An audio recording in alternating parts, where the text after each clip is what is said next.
The man in apartment 4B has been dead for 3 days. I know because I'm the one who killed him. Wait. Keep reading. I didn't mean to. My name is Zara, and I need you to understand something before I tell you what happened. I am not a violent person. I teach year 4 at a primary school in Brixton.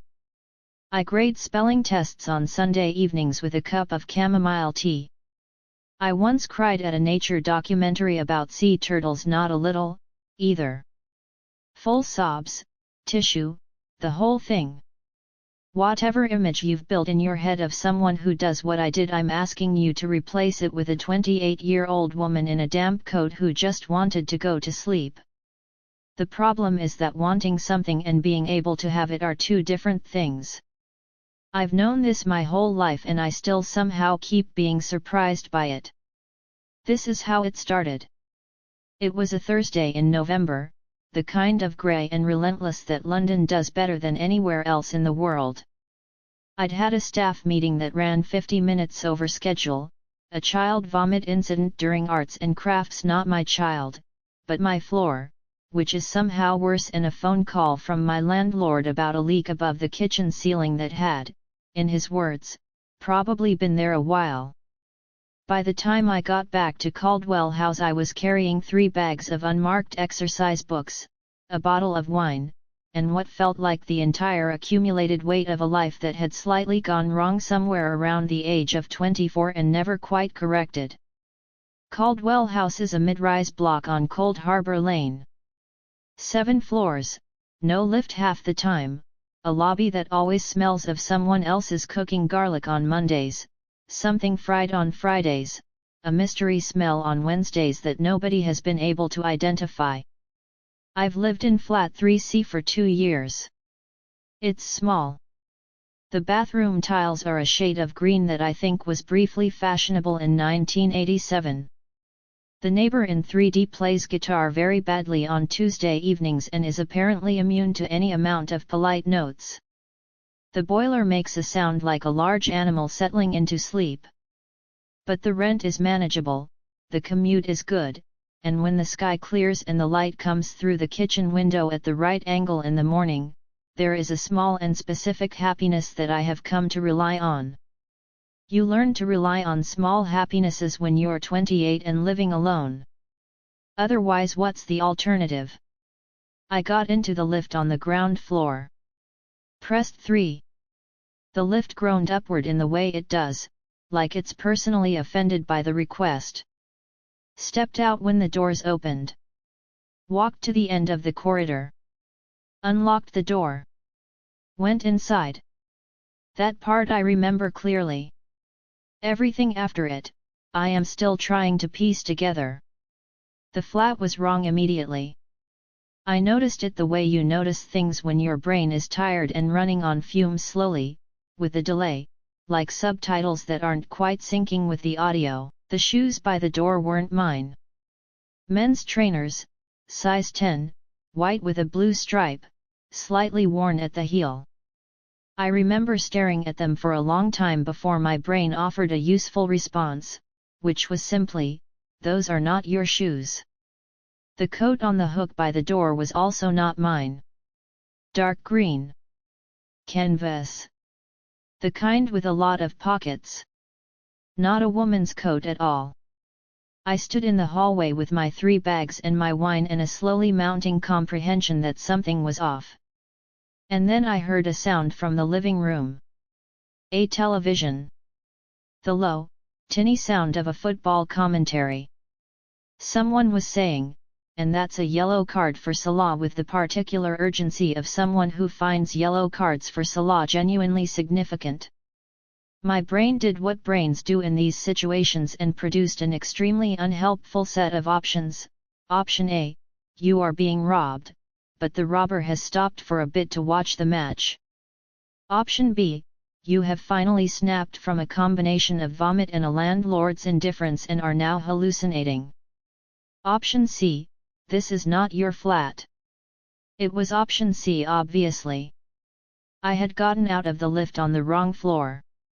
I had put my key in a door that, through some alignment of cheap locks and identical Yale keys and the specific tunnel vision of exhaustion, had opened when it absolutely should not have.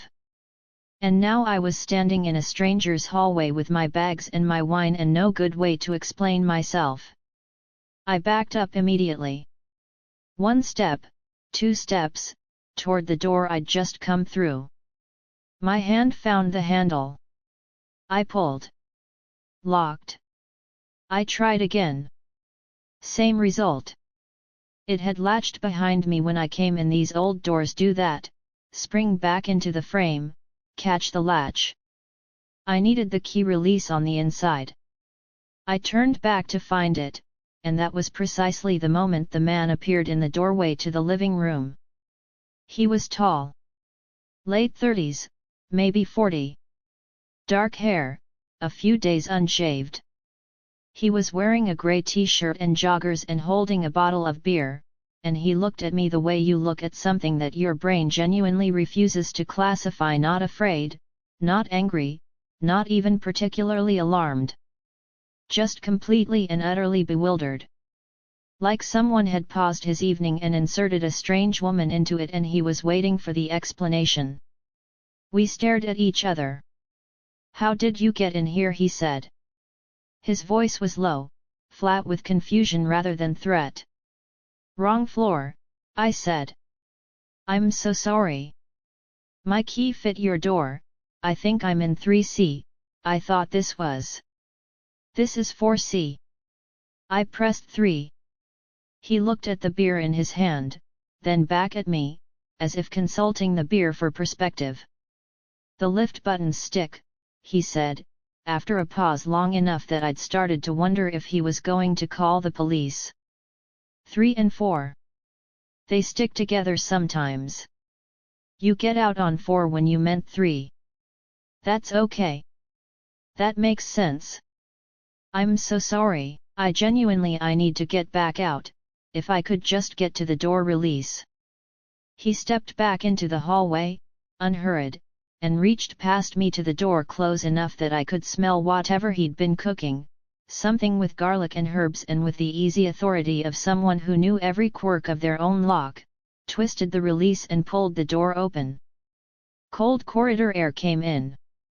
"Thank you," I said. "I'm really sorry. That won't happen again." He nodded once. Not warm, not cold. Just a nod that said, "This has been processed and categorized and filed under things that happened on a Thursday." I left. I went down 1 floor, found 3C, put my key in my own lock, my own, correct, right floor lock, and went inside. Stood in my own hallway with the right shoes by the door and the right coat on the hook for about 3 minutes before I sat on the floor against the wall and opened the wine without bothering to find a glass. That was October. I didn't think about him again. Not until January. His name was Marcus Webb. I found this out by accident, the way I'd found his flat by being in the wrong place. The building has a communal post room on the ground floor, a cluster of metal boxes with our flat numbers on them. Mine is the one on the end, 3rd row, that always jams slightly if the previous person has pushed their post in too forcefully. One morning in January I reached into it without looking and pulled out 2 envelopes, mine, and one that had slipped sideways through a gap in the divider from the box above. 4C, the name on it was Marcus Webb. I put it back immediately. But the name stayed with me, the way names do when you suddenly have a word to put to a face. I started to notice him after that. This is the part I have thought about a lot since, whether it was something more than the ordinary pattern recognition that happens when you label someone in a shared space. The answer I keep arriving at is, it was ordinary, for a while. I noticed him the way I noticed the man in 2A who always wore the same yellow windbreaker, or the woman in 5B who had a cat she was definitely not supposed to have under the building rules and who carried it in a tote bag to hide it from the building manager. We share a building. You learn the cast. Marcus Webb in the lobby at 7:30. Marcus Webb getting his post on Tuesday mornings, the same time I got mine. Once, in the small Tesco on the corner, where he stood in the cereal aisle for a very long time, holding a box of something, reading the back of it with the focus of a man making a genuine decision, then putting it down and choosing something else. He moved like someone who was deliberate about small things. Who paid attention to what he was putting in his body, or his time, or his life. He never looked at me. I was fairly certain he hadn't connected me to the woman from October.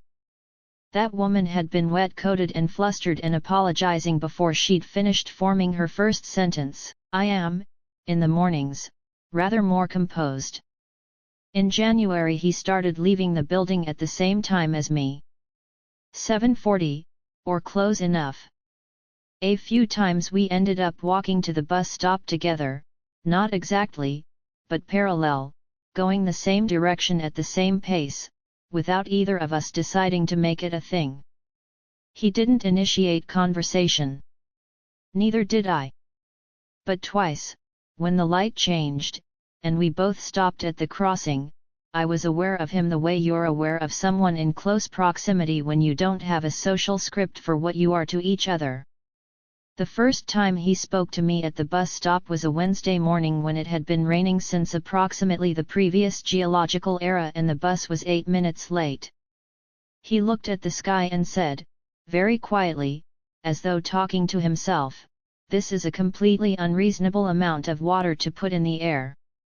I said I agreed. He said nothing else. But when the bus came he stood aside to let me board first, which men in London do not always do, and I noticed it. The second time, the last week of January, there was a delay to the 345 and we both looked at our phones in the way of people pretending they aren't also looking at the sky, the pavement, each other. He said, "The route changes from next month, apparently. New stop configuration." I said, "Are you serious? I've been on this route for 2 years." He said, "Me too." We looked at our phones again. The bus came. That was a Thursday. On Friday, he wasn't at the bus stop. I noticed it the way I'd noticed the shoes by the door in October, not immediately, more like a slow resolution, a signal coming in out of static. The bus came, I got on, I found a seat, and somewhere around Loughborough Junction, it occurred to me that I had been waiting for something at the stop that hadn't been there. I put my headphones in and told myself it was nothing. People miss buses. People work from home. People get sick. People have days. He wasn't there on Monday either. Or Tuesday. Then Wednesday, I was on the 4th floor, going to the roof terrace where you can sometimes get a cleaner phone signal, and I noticed the smell. Flats have their own smell. Each one in this building has a particular character: the garlic and coffee smell of the flat opposite the lift on floor 2, the synthetic floral of whatever the woman in 6A sprays compulsively on her hallway. You learn them without meaning to. They become the ambient texture of the building, the notes underneath the main melody. What I smelled on the 4th floor on that Wednesday morning was not part of the ambient texture. I want to be precise about this because I have had to think about it a lot. I had noticed something slightly off since Saturday. Not strong. Not clear. Enough that I had, consciously or not, been attributing it to various other explanations. A blocked drain. A full bin bag someone hadn't taken down. The building's general aging, its tendency to produce inexplicable smells from its walls and pipes. I was very good, that week, at explaining things away. On Wednesday morning I walked past 4C and I stopped.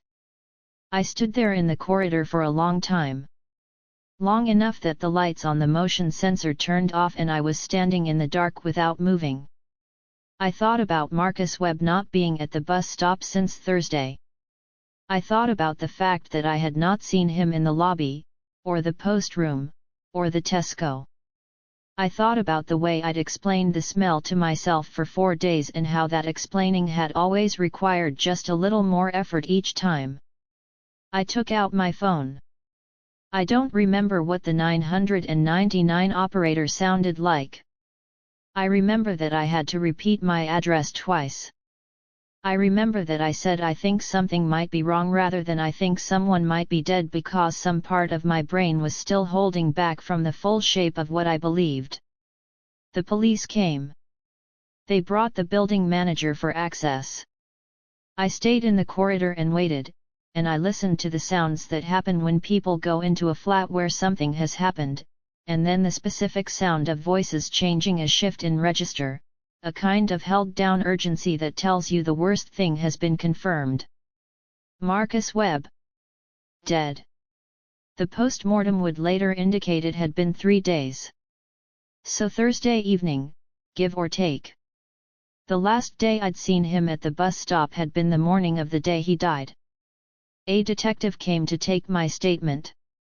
She was called DS Adesanya, short, South London accent, natural hair, a notebook she didn't open until after she'd asked her first 3 questions.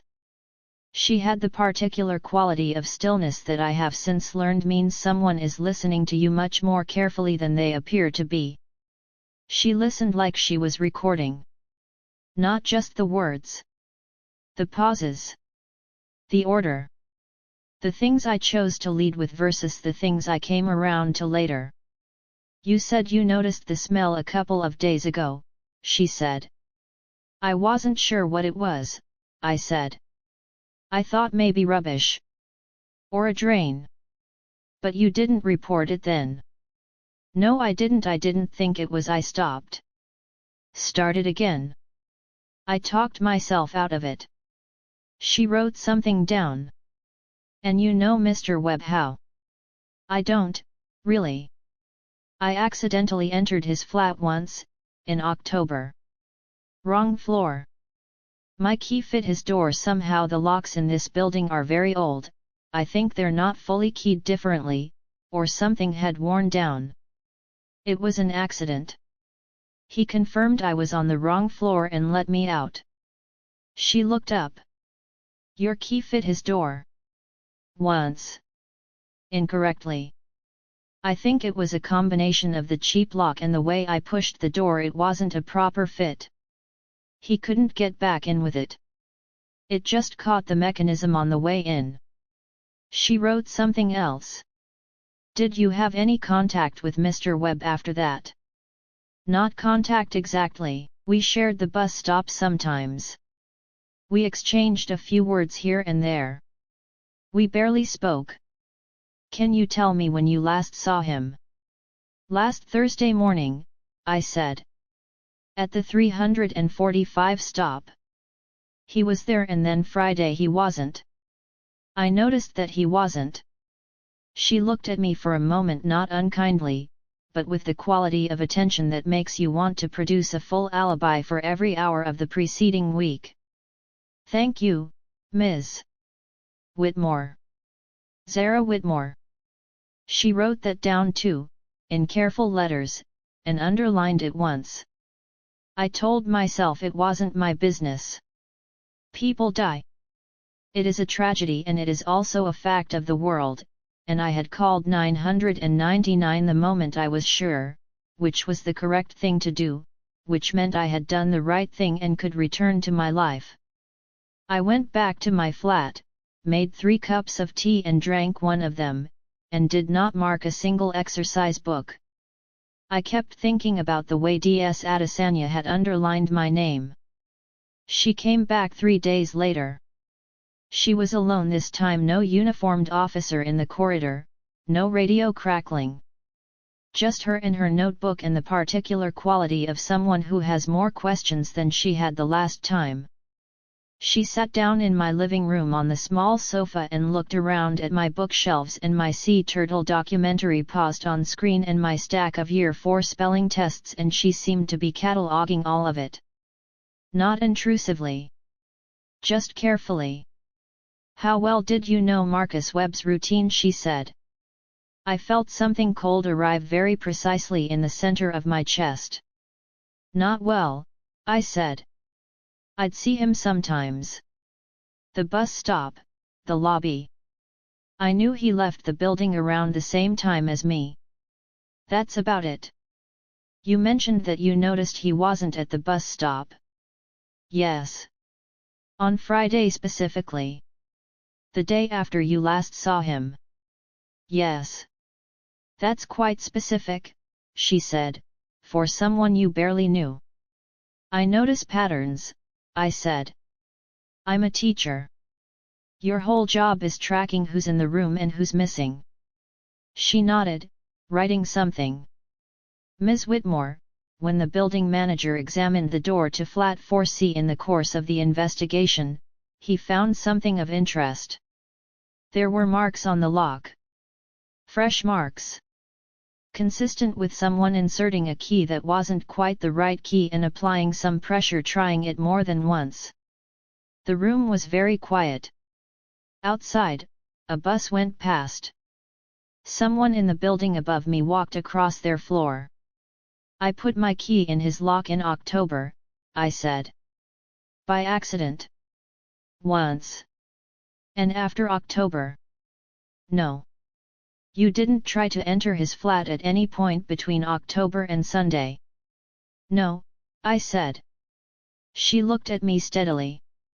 We'll need to test your key. Compare it against the marks. Test my key. It's standard procedure in a circumstance like this. Are you happy to give your consent, or? You can test my key, I said. Obviously. Of course. Another way sat in the air between us like a held breath that neither of us exhaled. Thank you, she said. Someone will contact you about collecting it. She closed her notebook. Stood.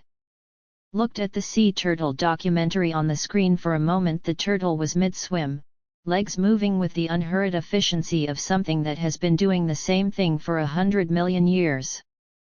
Good program, she said, and let herself out.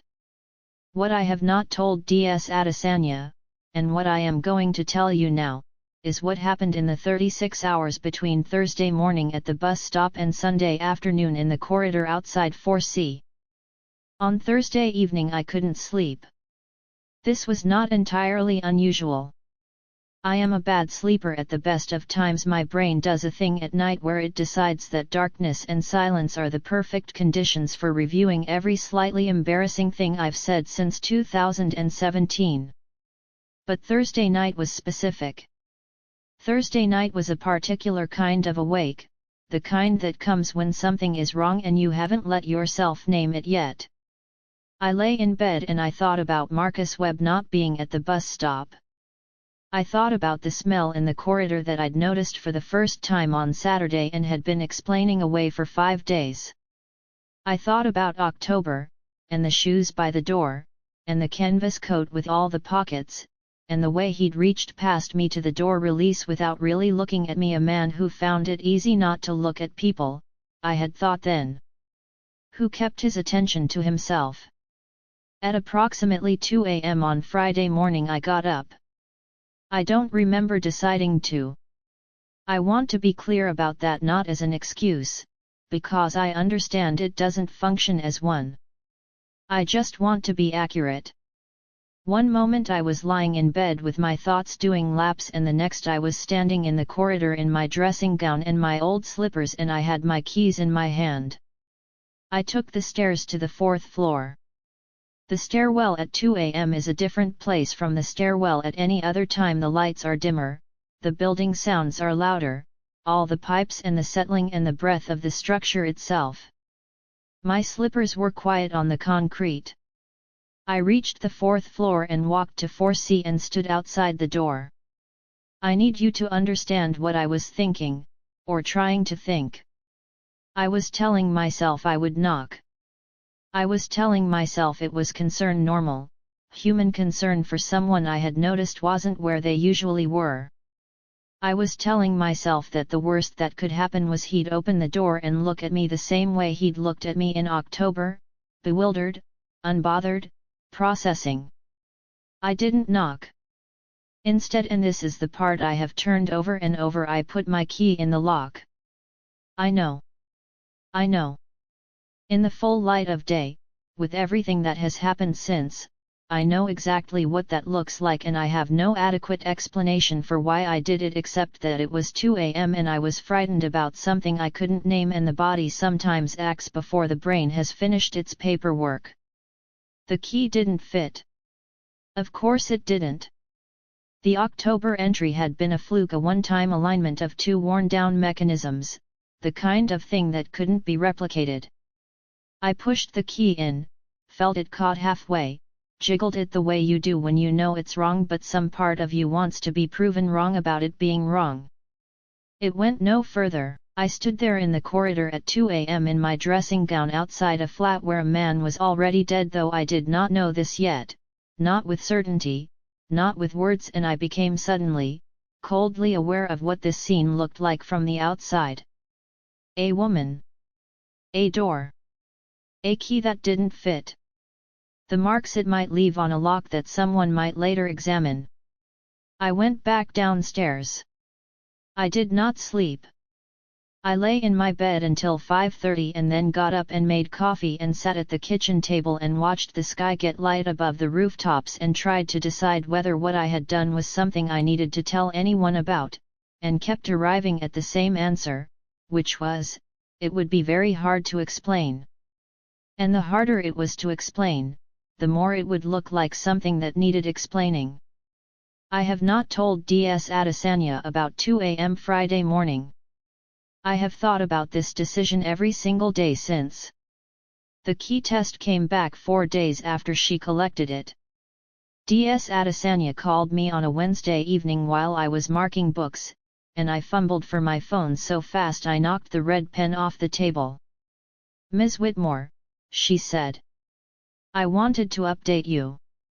"Yes," I said. "Your key does not match the marks on the lock of flat 4C. I sat very still. "The cause of death has been confirmed," she continued. "Cardiac arrest.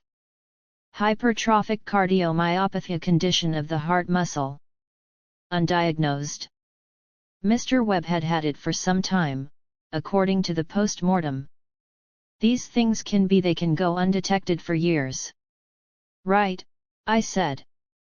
My voice sounded like someone else's. "There's no investigation," she said. "It was natural causes. I wanted to let you know directly." "Thank you." A pause. I heard the faint sound of an office around her, a printer, a low conversation. "You were right to call us," she said then. "On Sunday. The smell. That was the right thing to do." "Okay," I said. Another pause. Shorter. "You sound like you're still carrying something," she said. Not a question. Not an invitation. More like a fact laid down on the table between us. I thought about 2 a.m. I thought about the key that hadn't fit, and the marks that also hadn't matched, and the way I had stood in a dead man's corridor in my slippers for reasons I still hadn't fully articulated to myself. I thought about the fact that the test had cleared me of something I hadn't quite been accused of, and how being cleared of something you haven't been accused of is its own very specific kind of unsettling. "I think I just need to sleep," I said. "That sounds right," she said. And hung up. I sat at the kitchen table for a while after that without picking up the red pen. Outside, Cold Harbor Lane was doing its evening thing, buses and voices and the particular low-level hum of the city not quite settling.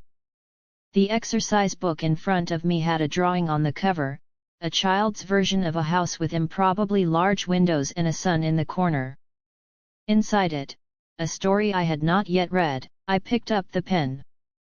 I started reading. It has been 2 months since Marcus Webb died.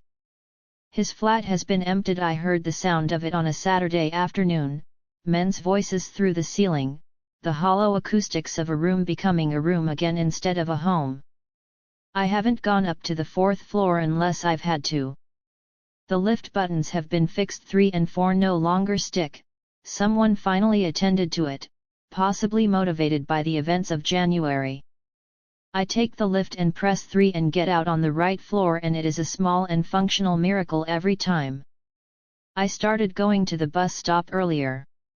Not by a lot, 8 minutes, maybe 10. There is no particular reason for this. Habit forms in strange ways. The body reroutes around things without always consulting you first. There are things I have thought about since, about Marcus Webb, that I wish I'd thought about before. The way he stood in the cereal aisle for so long. Whether that was his nature or whether he'd been tired in some way I couldn't see. Whether the undiagnosed thing in his heart had been making itself felt in ways he'd also been explaining away, the same way I'd explained the smell, the same way I explain my bad sleep and my difficulty sitting still in the evenings, and the specific loneliness of a Thursday night with 3 bags of exercise books and a bottle of wine. We are all, some of the time, performing fine. I don't know what I think about the key. The 2 a.m. corridor. The part of me that went up those stairs with reasons that didn't quite hold together in daylight. I think about it less than I did. I'm not sure what to do with that either. Last week there was someone new in the post room. She was trying to get her box open, the one that always jams, which is now, apparently, 4CS. She was young. Good coat, still stiff and new, the way coats are before they've been worn by themselves. She was pushing at the latch with the frustrated certainty of someone who believes the solution is more force. It sticks, I said. You have to push in slightly while you turn. Like this, I mimed it. She tried it. The box opened. The gratitude on her face was completely disproportionate to the help offered, which is what happens when you're new to a place and one small thing works. Thank you so much. I just moved in. 4C. I'm Zara, I said. 3C. She smiled. Maya. She seemed fine. Ordinary. She had an umbrella folded under her arm even though it wasn't raining, and there was something I found reassuring about that. Someone who planned for the rain that might arrive. Someone who thought about what was coming.